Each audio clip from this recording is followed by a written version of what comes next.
Saudara-saudara pendengar yang kami kasihi dimanapun Anda berada, Anda kembali bersama kami pada acara Telaga, Tegur Sapa Gembala Keluarga. Saya Gunawan Santosa dari Lembaga Bina Keluarga Kristen, dan kali ini bersama Ibu Wulan, Sarjana Teologia, kami akan berbincang-bincang dengan Bapak Pendeta Dr. Paul Gunadi. Beliau adalah seorang pakar dalam bidang konseling, serta dosen di Seminari Alkitab Asia Tenggara, Malang. Perbincangan kami kali ini tentang mengobati kesepian. Kami percaya acara ini pasti bermanfaat bagi kita sekalian, dan dari studio kami mengucapkan selamat mengikuti. Topik perbincangan kita kali ini tentang mengobati kesepian, Pak. Seolah-olah kesepian itu suatu penyakit yang harus diobati. Apakah seperti itu, Pak? Rasanya memang seperti penyakit, Pak Gunawan. Jadi waktu kita mengalami kesepian, itu tuh menusuk hati. Salah satu perasaan yang benar-benar sangat menyiksa ya, adalah kesepian. Kesedihan menyiksa nggak menyiksa, ketakutan menyiksa nggak menyiksa. Tapi bagi sebagian orang, kesepian itu tuh luar biasa menyiksanya. Benar-benar sepertinya tuh seperti rayap yang menggerogoti ya. Kayu-kayu dalam rumah kita tiba-tiba tuh bisa hancur itu, runtuh. Jadi ya memang saya gunakan istilah mengobati karena ya rasanya itu memang seperti sebuah penyakit yang sangat parah. Pak Paul, ada ciri-ciri tertentu gak kalau orang yang kesepian? Apakah orang yang misalnya self-esteem itu apakah lebih rentan dibandingkan dengan orang yang gak ada masalah dengan hal itu gitu?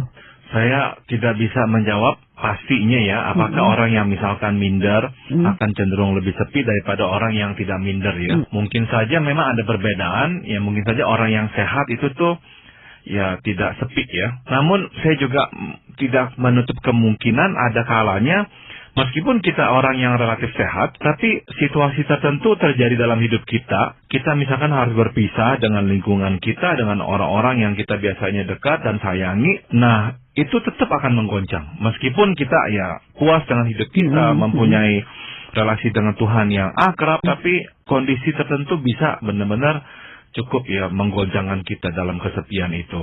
Bapak, sebenarnya ada orang itu yang suka sepi memang, suka nyepi gitu loh, Bapak. Apakah itu juga mengalami kesepian dia, Pak? Nah, ada perbedaan antara yang namanya menyendiri dan kesepian. Kita ini kadang-kadang memang butuh menyendiri ya. Kita terlalu capek berhubungan dengan manusia terus-menerus. Kita ingin menyendiri. Menyendiri dalam pengertian kita mengumpulkan kembali kekuatan yang telah terkuras habis itu. Nah, ini sesuatu yang positif.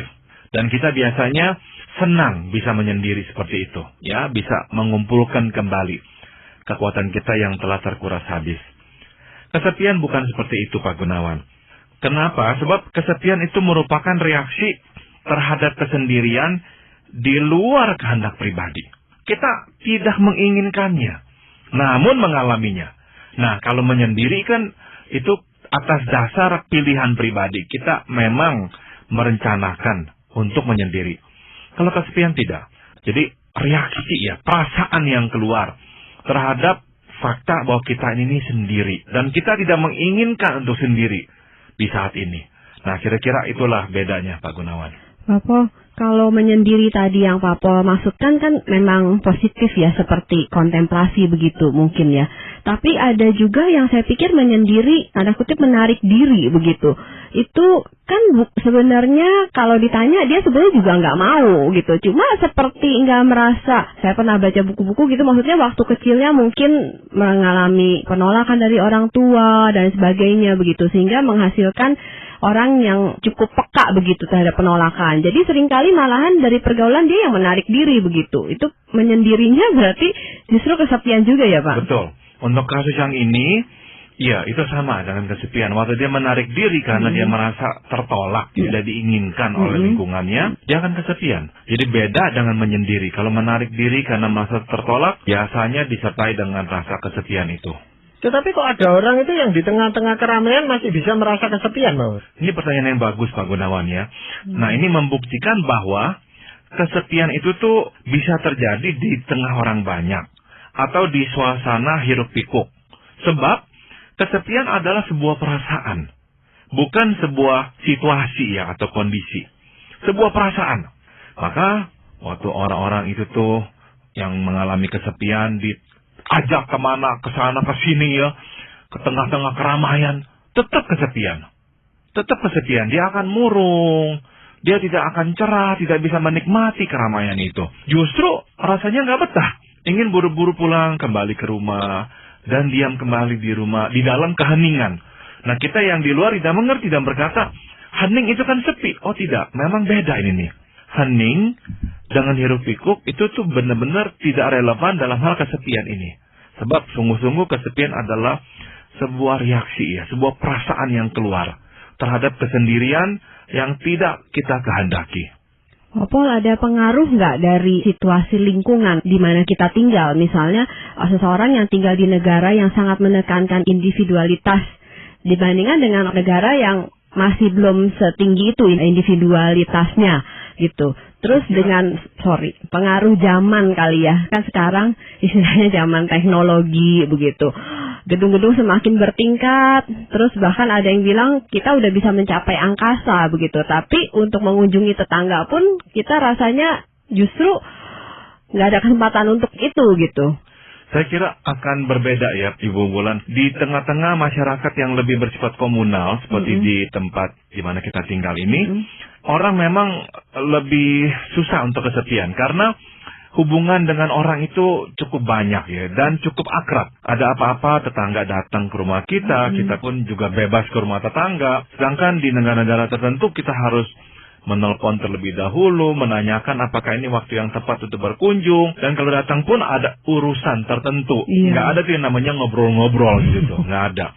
Jadi saya kira ya peluangnya mereka kesepian sangat besar dibandingkan dengan kita di sini. Sebenarnya bagaimana kita itu bisa menolong orang yang sedang berada di dalam kesepiannya itu, Pak?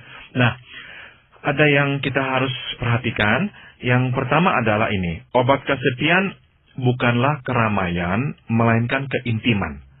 Ya, sebagai makhluk sosial, kita ini merindukan relasi yang intim dengan sesama.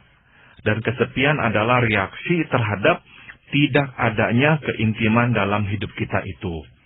Jadi kita akan bisa kesepian meskipun kita pagi bekerja, pulang sore, dan dari pagi sampai sore kita bertemu dengan rekan-rekan kerja.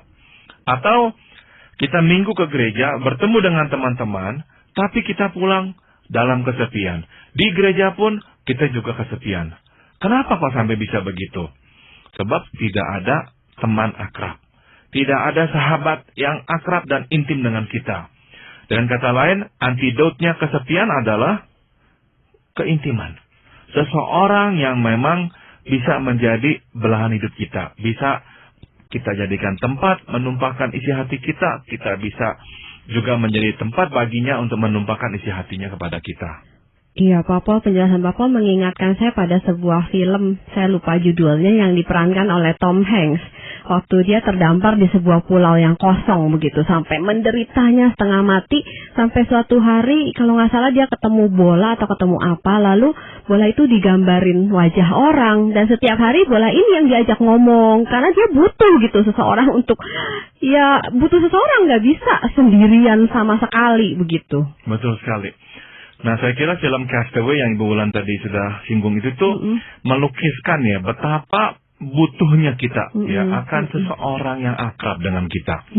Ya. Dan dalam film itu kita bisa lihat ya Tom Hanks mengajak bola itu berbicara ya sebagai seorang teman.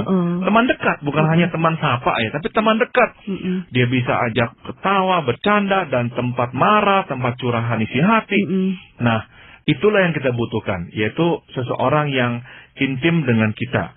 Nah, tapi untuk bisa menjalin relasi yang intim, kita harus berani mengundang orang masuk untuk menempati ruang hati kita. Dan sebaliknya, kita pun mesti masuk ke dalam ruang hidup orang itu. Jadi kalau hanya sepihak, misalkan, kita ini menjadi tempat tumpahan isi hati orang. Berarti kita, ya, membuka pintu, orang bisa masuk lah ya, mendengarkan cerita-cerita mereka, kita izinkan orang masuk. Tapi kita sendiri tidak terlibat dalam kehidupan orang, kita sendiri tidak dekat dengan mereka. Jadi searah lah relasi ini. Itu pun tidak menciptakan relasi yang intim. Bukan, relasi intim benar-benar dua arah. Dua orang saling berbagi, dua orang saling berani membuka diri dan memasuki diri masing-masing sebagai sahabat. Nah, dalam kondisi seperti inilah, saya kira kesempatan atau kemungkinan kita kesepian itu hampir tidak ada. Tapi ada orang yang mengalami kesepian, Pak Pol ya, karena suatu kesusahan yang dalam gitu, dia tidak mau diganggu. Itu yang memang sering terjadi, Pak Gunawan. Dalam kesepian itu tuh kita begitu tersiksa dan kadang-kadang kita kehilangan kejernihan berpikir. Dan bukannya kita mengizinkan orang datang ya, tapi kita justru mendorong orang untuk menjauh dari kita. Itu sebabnya saya teringat sekali ya dengan nasihatnya pendeta Jack Hayford. Suatu dia itu tuh bertemu dan mengunjungi seorang istri dari mantan rektor di sebuah perguruan tinggi di Amerika ya. Nama ibu itu adalah Ibu Vivian Felix. Dia terkena kanker. Dia seorang anak Tuhan yang saleh, mencintai Tuhan. Pada usia yang relatif belum terlalu tua, didiagnosis dengan kanker. Sudah tentu itu sangat mengejutkan dia. Dalam keadaan yang kaget ya, dikunjungilah Ibu Vivian Felix itu oleh pendeta Jack Hayford. Dan saya ingat nasihatnya pendeta Jack Hayford kepada Ibu Vivian Felix. Dia bilang, izinkanlah orang. Inilah saatnya. Izinkanlah orang untuk memanggul engkau, untuk memikul engkau, untuk memberikan dukungan, dan izinkanlah mereka mengasihimu. Nah itu tuh rupanya tuh kadang-kadang sulit kita lakukan. Waktu kita dalam penderitaan tertentu, kita sedang kesepian, kita malah menambahkan lapisan pintu hati kita. Malah membuat orang menjauh dari kita. Nah itu tindakan yang keliru. Jadi ya ikutilah nasihat yang baik itu ya dari pendeta Hayford. Justru izinkanlah orang memanggul kita, mendukung kita, dan mengasihi kita. Jangan justru menutup pintu terhadap mereka. Pak Pol, pada mulanya kan Tuhan nggak memaksudkan ada masalah-masalah seperti ini gitu ya. Sebelum dunia jatuh ke dalam dosa begitu. Nah, seperti yang kita percaya dan diajarkan bahwa waktu kita percaya kepada Tuhan, relasi kita dengan Tuhan diperbaharui, begitu pula dengan sesama kita begitu. Tapi rupanya nggak sesederhana itu ya Pak Pol. Ternyata masih banyak hal-hal yang seperti yang Pak Pol jelaskan. Masih kita harus mengundang orang lain masuk ke dalam hati kita. Kita pun harus bersedia menyediakan diri kita sebaliknya begitu kepada orang lain. Karena itu adalah bagian dari kodrat kita sebagai manusia, sebagaimana yang Tuhan kehendaki. Jadi buat kita terlibat dengan orang ya, membina relasi yang akrab dengan orang, itu sesuatu yang memang Tuhan kehendaki. Jadi citra Allah sebagai pencipta kita yang Tuhan titipkan, tanamkan pada kita pada waktu Tuhan membuat kita. Salah satunya adalah itu, bahwa Allah adalah Allah yang terlibat di dalam kehidupan. Makanya Allah terlibat dalam kehidupan manusia. Itu sebabnya Allah tatkala melihat kita berdosa, Allah ingin berbuat sesuatu mengangkat kita dari dosa. Dan dalam rencananya, Ialah yang harus turun menjadi manusia, mati bagi dosa kita. Jadi Allah adalah Allah yang ingin ya mempunyai relasi dengan manusia. Nah, kodrat Allah itulah yang juga kita warisi karena kita diciptakan sesuai dengan peta dan teladan Allah. Nah, jadi saya kira ya seyogianya lah memang kita sebagai manusia untuk bisa menjadi manusia seperti yang memang Tuhan kehendaki. Ya kita terlibat di dalam relasi dengan orang. Relasi-relasi yang dekat dan bermakna. Ya memang ada kekhawatiran gitu loh Pak Pol. Orang yang mengalami kesepian ini. Kalau ada orang yang datang kepadanya. Orang itu bukan yang seperti tadi diharapkan oleh Pak Pol bisa mendukung. Tetapi malah menambah kesedihannya gitu. Misalnya dengan menanyakan tadi misalnya kasus yang sakit itu. Orang ini ditanyai tentang sakitnya. Malah disalah-salahkan. Tidak jaga kesehatan dan sebagainya. Dia menghindar supaya jangan terjadi itu gitu. Itu sebabnya untuk menjalin keintiman diperlukan sekurang-kurangnya 2 prasyarat atau 2 unsur. Rasa percaya dan dimengerti. Ya, kalau orang datang malah kok menyalahkan kita atau kita menumpahkan isi hati kita malah dihakim-hakimi. Ya kita nggak akan merasa dia mengerti. Dan kita sulit untuk dekat ya, intim dengan orang yang tidak mengerti kita. Jadi itu syarat yang kita harus memang lihat terpenuhi. Kedua adalah kita memang mesti mempercayai orang tersebut. Keintiman tidak dibuat atau didirikan di atas ketidakpercayaan, tidak mungkin. Harus didirikan di atas kepercayaan. Bahwa dia akan menjaga rahasia kita.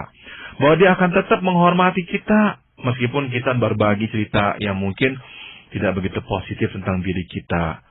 Bahwa dia tetap akan mengasihi kita. Bahwa dia tetap akan baik kepada kita. Nah, itu tuh rasa percaya atas dasar unsur-unsur tadi itu tuh harus ada. Barulah keintiman tercipta. Jadi sekali lagi saya tekankan, ya untuk menjalin relasi yang intim diperlukan dua syarat itu. Dimengerti dan kita bisa mempercayai orang.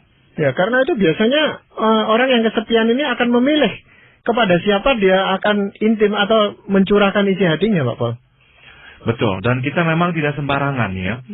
Nah, biasanya orang-orang yang sepi ya lebih peka ya dalam hal mempercayai. Bisa nggak percaya? Karena ya seringkali kita dalam kesepian cenderung malah menambah lapisan pintu-pintu ya supaya orang nggak bisa masuk ke dalam hidup kita. Jadi kita cenderung menaikkan standar. Wah, saya nggak bisa percaya dia. Oh, dia nggak bisa mengerti kita. Jadi kita harus hati-hati juga. Jangan terlalu cepat menaikkan standar kita. Begitu. Itu biasanya orang yang merasa kesepian itu seringkali berulang di dalam kehidupannya atau jarang-jarang gitu, Pak Paul? Berulang dalam pengertian kalau memang obat itu tuh, resep itu tuh tak pernah dia dapatkan ya. Dia tidak pernah berhasil menjalin relasi yang akrab dengan orang. Saya kira ya akan terus-menerus terulang. Ya, sekali lagi. Dan akhirnya kalau terlalu sering ya menimpanya rasa kesepian itu, tidak lagi terjadi secara berkala, tapi konstan.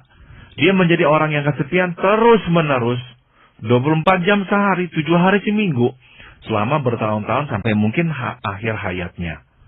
Jadi memang perlu ya ada usaha untuk menjalin relasi itu. Nah, saya juga ingin munculkan satu hal lain lagi adalah kita ini nih memang untuk bisa percaya sudah tentu ya perlu rasa aman ya, rasa aman. Rasa aman bahwa saya ini bersama dengan seseorang yang bisa saya andalkan ya. Bahwa dia itu tuh akan bersama saya, mengerti saya dan sebagainya. Nah, rasa aman inilah yang kadang-kadang nih tidak ada pada diri kita. Kalau misalkan kita pernah mengalami kekecewaan ya, atau peristiwa-peristiwa yang buruk, dan peristiwa-peristiwa itu tuh akhirnya membekas ya, membuat kita sangat berhati-hati pada orang. Nah, sudah tentu baik ya, berhati-hati itu baik, jangan sembarangan ya percaya pada orang. Tapi kalau terlalu berlebihan akhirnya memutuskan tali relasi dengan sesama. Kita akan akhirnya berkata lebih aman sendiri, lebih aman tidak dekat dengan orang, lebih aman tidak percaya pada orang. Betul, tapi risikonya atau harga yang kita harus bayar sangat besar, yaitu kita akan makin kesepian. Jadi perlu ya memang kita ini membangun rasa aman itu, dan rasa aman diuji melalui waktu ya dan peristiwa-peristiwa ya. Jika orang lain itu tuh membuktikan dirinya layak dipercaya, maka barulah kita dapat merasa aman dekatnya, dan kita pun demikian juga kepadanya. Melalui proses waktu kita membuktikan diri kita layak dipercaya oleh orang tersebut. Pak Paul, menurut Pak Paul, boleh nggak kalau ada orang yang untuk membunuh, tanda kutip membunuh kesepiannya atau mengobati kesepiannya dengan cara mengadopsi anak begitu? Jadi resikonya lebih kecil, walaupun tetap ada resiko kelak si anak ini menyanyiakan hidup si ibu angkat atau bapak angkatnya ini gitu. Tapi mungkin dia merasa lebih kecil resikonya, sejak kecil saya bina dia lah atau apa segala macam gitu, dibandingkan dengan menjalin relasi intim dengan seseorang yang memang udah besar gitu, Bapak. Sudah tentu boleh saja, dan memang untuk hari tua adanya anak ya, anak angkat ya, itu akan lebih menenteramkan hati kita ya, sebab anak angkat itu kan akan tetap menganggap kita sebagai orang tuanya. Nah, sudah tentu itu akan menolong. Namun Ya, sudah tentu juga ada perbedaan nih ya antara orang yang setara dengan kita dan anak. Kita tidak bisa membagi perasaan kita dengan anak, terutama pada masa dia masih kecil. Tapi kalau kita memiliki teman yang sebaya dan bisa menjadi tempat kita berbagi rasa, nah itu akan lebih mengisi kesepian kita. Ya, sebab bukankah faktanya adalah ada orang tua yang di rumahnya banyak anak tetap kesepian. Iya, betul. Ya, jadi sekali lagi yang diperlukan adalah keintiman itu tuh, seseorang yang bisa dekat dengannya. Dan kalau sampai kita mengadopsi anak karena kita kesepian, meskipun itu bukanlah hal yang salah ya, bukan. Itu bisa menjadi hal yang baik. Namun kita harus berhati-hati. Karena ada kalanya kita itu tuh menggantungkan seluruh hidup kita pada anak angkat kita. Betul. Kita menuntutnya terlalu berlebihan sehingga pada masa remaja seharusnya anak itu tuh boleh keluar, boleh pergi, tidak kita izinkan. Nah, ini bisa terjadi juga bukan saja pada anak angkat, tapi pada anak kandung. Yang misalkan ada orang tua tidak mempunyai pasangannya lagi, ditinggalkan atau diceraikan, dia harus sendiri dengan anaknya, dan dia kesepian sekali. Nah, akhirnya terlalu protektif pada si anak itu, karena tidak ada lagi hiburan, tidak ada lagi yang bisa mengisi hidupnya selain si anak ini. Nah, akibatnya adalah kita membunuh masa depan si anak. Pada usia remaja seharusnya si anak keluar bebas bergaul dengan teman-temannya, tapi dia harus menemani orang tuanya di rumah dan dia kehilangan kehidupan sosialnya. Nah, orang tua yang kesepian juga harus berhati-hati jangan memanfaatkan atau mengeksploitasi anak ya untuk mengobati kesepiannya itu. Kalau ada seseorang yang datang pada kita dan secara terus terang dia mengatakan dia sedang kesepian, Pak Paul ya, ini yang sesama jenis dan sebagainya gitu, lalu dia bilang, apa sebetulnya yang bisa saya lakukan untuk kamu gitu? Sebenarnya apa Pak Paul yang bisa kita lakukan untuk menolong orang yang sedang kesepian? Kalau dinasehati ya dia pun tidak senang gitu. Kita bisa bertanya, apakah engkau berkeberatan jikalau aku datang ke rumahmu? Jadi kita memang harus bertanya.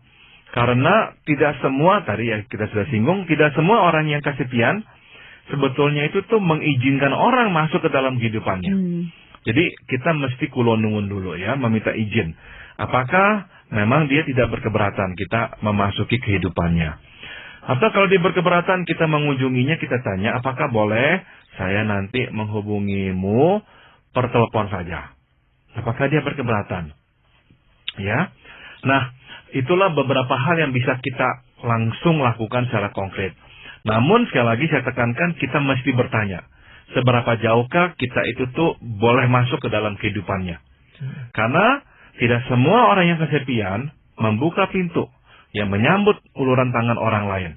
Nah, justru di sini saya kira letak kesalahan. Justru dalam kesepian dia harus membuka diri. Karena kalau tidak, ya sama seperti orang sakit.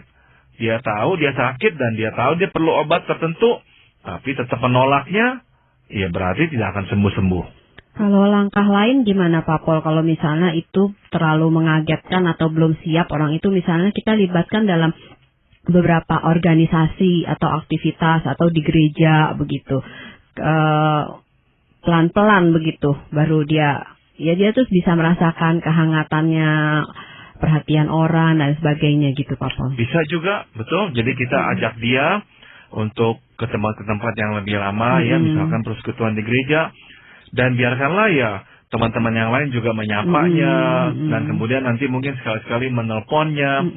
Jadi ya biarlah ya teman-teman itu tuh mulai ya secara alamiah menghubunginya. Dan dari situ mudah-mudahan dia makin merasa kok dia disambut dengan baik. Nah, saya juga harus membuka diri lah supaya orang-orang itu bisa bisa masuk ke dalam kehidupan saya. Itu juga saya kira langkah yang baik ya. Atau kita bisa berkata kepada orang yang kesepian itu tapi tidak mau membuka diri sekarang ini, kita katakan, saya melihat engkau dalam keadaan yang susah, saya tidak tahu apa masalahmu, tapi silakan hubungi saya kalau mau ngomong-ngomong. Saya akan mau sekali membantumu. Atau kalau engkau perlu untuk pergi atau apa, perlu bantuan, saya bersedia menemanimu. Ya, cara yang lain lagi adalah kita bisa berkata, saya kok melihat engkau dalam kesusahan, tidak tahu ya apakah engkau mau bicara tentang masalahmu apa tidak. Tapi ya saya akan mendoakan kamu. Nah, jadi ucapan-ucapan seperti itu tuh bisa menyejukkan hati orang yang sedang kesepian. Ya, kalau seseorang mengalami kesepian seperti ini, Pak Paul ya, apakah dia kehilangan rasa percaya dirinya juga? Biasanya iya, Pak Gunawan. Itu poin yang baik ya. Pada masa orang kesepian tuh memang dia kehilangan keyakinan diri bahwa dia bisa efektif dalam hidup ini nih. Bahwa dia bisa melakukan hal-hal yang tadinya bisa dia lakukan dengan baik. Dia kehilangan kepercayaan diri itu tuh. Sebab memang tiba-tiba dia merasakan dia kehilangan semua. Dalam keadaan kesepian, memang seseorang akan merasa dia kehilangan semua. Termasuk kepercayaan diri. Dan salah satunya yang juga sering kali dialami oleh orang adalah Tuhan. Orang itu beranggapan Tuhan pun telah meninggalkan saya. Tidak lagi menghiraukan saya. Jadi benar-benar kehilangan semua. Nah, jangan sampai kita makin membuat diri kita terpuruk. Maka pesan akhir saya adalah yang saya ingin sampaikan, tanggung jawab ada di pundak sendiri. Pertanyaan yang harus kita tanyakan adalah, maukah saya mengambil risiko untuk memulai relasi dan meningkatkannya sampai tahap keakraban atau keintiman? Ujung-ujungnya terpulang pada kita lagi. Ini ada pada pundak kita ya. Mau nggak? Apakah kita mau? Kalau tidak mau, ya memang tidak akan ada perubahan. Kalau kita berharap semuanya berubah dengan sendirinya, tidak bisa. Kita juga harus melangkah. Nah, jadi tanggung jawab itu ada pada pundak sendiri. Ya, apakah ada nasihat firman Tuhan, Pak Paul? Firman Tuhan di Amsal 18 ayat 24 berkata, ada teman yang mendatangkan kecelakaan, tetapi ada juga sahabat yang lebih karib daripada seorang saudara. Ya, firman Tuhan menekankan, ya memang ada kalanya teman-teman itu tuh teman yang tidak baik, ya mencelakakan kita. Namun ada sahabat-sahabat yang begitu dekat, lebih dekat daripada seorang saudara. Jadi berarti apa? Ya, kita itu tuh dianugerahkan Tuhan kesempatan untuk membangun relasi. Bukan saja ada saudara, kita bisa membangun teman-teman, persahabatan-persahabatan yang bisa-bisa lebih dekat kepada kita daripada saudara-saudara kepada kita. Nah, jadi silakanlah ya, silakanlah keluar dari tempurung kita, bangunlah relasi, dan biarkan nanti Tuhan memakai orang-orang untuk memperkaya hidup kita pula. Ya, terima kasih Pak Paul untuk perbincangan ini. Bu Bulan, terima kasih. Saya percaya perbincangan ini menjadi berkat bagi banyak orang, baik yang pada saat ini sedang mengalami kesepian ataupun kalau kita melihat ada sahabat kita yang sedang kesepian. Nah, para pendengar sekalian, kami mengucapkan banyak terima kasih Anda telah mengikuti perbincangan kami dengan Bapak Pendeta Dr. Paul Gunadi dalam acara Telaga Tegur